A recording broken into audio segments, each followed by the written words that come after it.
Kala di WTO soal ekspor nikel, Jokowi tak kehabisan akal, dan siap terapkan strategi cerdas ini.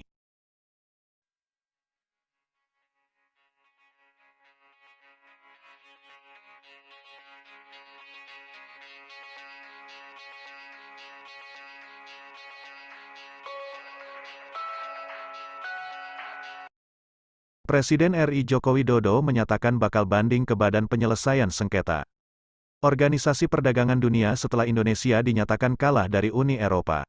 Dalam gugatan larangan ekspor biji nikel pada Oktober tahun 2022. Larangan ini Jokowi berlakukan agar negara mendapatkan nilai tambah dari ekspor nikel yang telah diolah. Meskipun kita kalah di WTO, kala kita urusan nikel ini digugat oleh Uni Eropa. Dibawa ke WTO kita kalah, enggak apa-apa kalah, saya sampaikan ke Menteri. Banding, ujar Jokowi saat membuka rapat Koordinasi Nasional Investasi di The Ritz-Carlton, Jakarta Pusat. Setelah kalah dalam gugatan itu, Jokowi menyatakan bakal memperluas larangan ekspor bahan tambang mentah. Hingga hasil pertanian, komoditas selanjutnya, yang bakal Jokowi larang ekspor bahan mentahnya adalah bauksit hingga kopi. Usahakan jangan sampai diekspor dalam bentuk bahan mentah.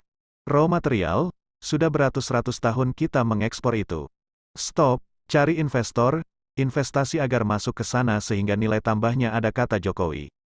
Jokowi menyebut larangan ekspor bahan mentah terbukti meningkatkan pendapatan negara. Di sektor nikel saja, Jokowi menyebut biasanya negara mendapat pemasukan 20 triliun dari ekspor bahan mentahnya.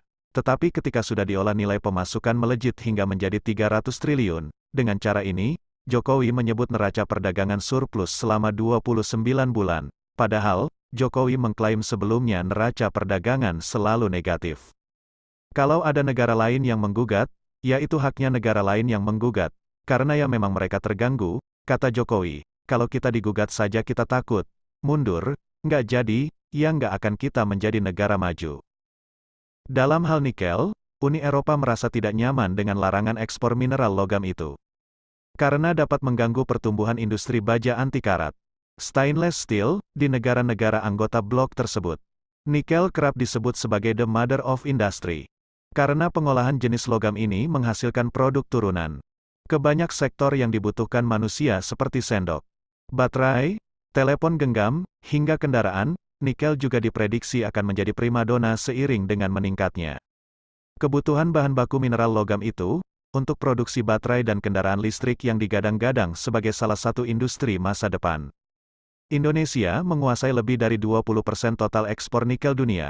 Indonesia juga menjadi eksportir nikel terbesar kedua untuk industri baja negara-negara Uni Eropa. Menurut Badan Geologi Kementerian ESDM, cadangan biji nikel yang terkira adalah sebanyak 3,74 miliar wet metric ton, dan yang terbukti sebanyak 1,49 miliar WMT, sehingga total cadangan biji nikel yang ada di Indonesia sebanyak 5,24 miliar WMT.